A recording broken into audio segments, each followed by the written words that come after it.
तितली का संघर्ष। एक बार एक आदमी को अपने गार्डन में टहलते हुए किसी टहनी से लटकता हुआ एक तितली का कोकून दिखाई पड़ा। अब हर रोज वो आदमी उसे देखने लगा और एक दिन उसने नोटिस किया कि उस कोकून में एक छोटा सा छेद बन गया है।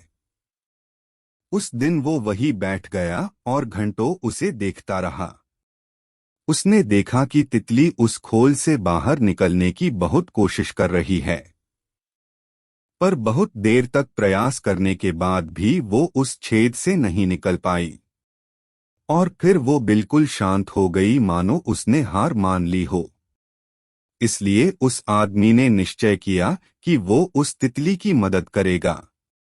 उसने एक कैंची उठाई और कोकून की ओपनिंग को इतना बड़ा कर दिया कि वो तितली आसानी से बाहर निकल सके। और यही हुआ, तितली बिना किसी और संघर्ष के आसानी से बाहर निकल आई। पर उसका शरीर सूजा हुआ था और पंख सूखे हुए थे। वो आदमी तितली को ये सोचकर देखता रहा कि वो किसी भी वक्त अपने पंख फैलाकर उड़ने लगेगी, पर ऐसा कुछ भी नहीं हुआ।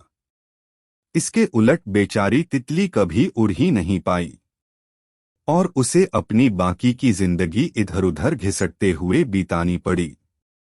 वो आदमी अपनी दया और जल्दबाजी में ये नहीं समझ पाया कि दरअसल कोकून से निकलने की प्रक्रिया को प्रकृति ने इतना कठिन इसलिए बनाया है ताकि ऐसा करने से तितली के शरीर में मौजूद तरल उसके पंखों में पहुंच सके और वो छेद से बाहर निकलते ही उड़ सके। वास्तव में कभी कभी हमारे जीवन में संघर्ष ही वो चीज होती जिसकी हमें सचमुच आवश्यकता होती है। यदि हम बिना किसी स्ट्रगल के सब कुछ पाने लगे तो हम भी एक अपंग के समान हो जाएंगे। बिना परिश्रम और संघर्ष के हम कभी उतने मजबूत नहीं बन सकते जितना हमारी क्षमता है। इसलिए जीवन में आने वाले कठिन पलों को सकारात्मक दृष्टिकोण से देखिए। आपको ये कहानी कैसी लगी? हमारे चैनल को लाइक, सब्सक्राइब, शेयर करें। थैंक्स, धन्यवाद।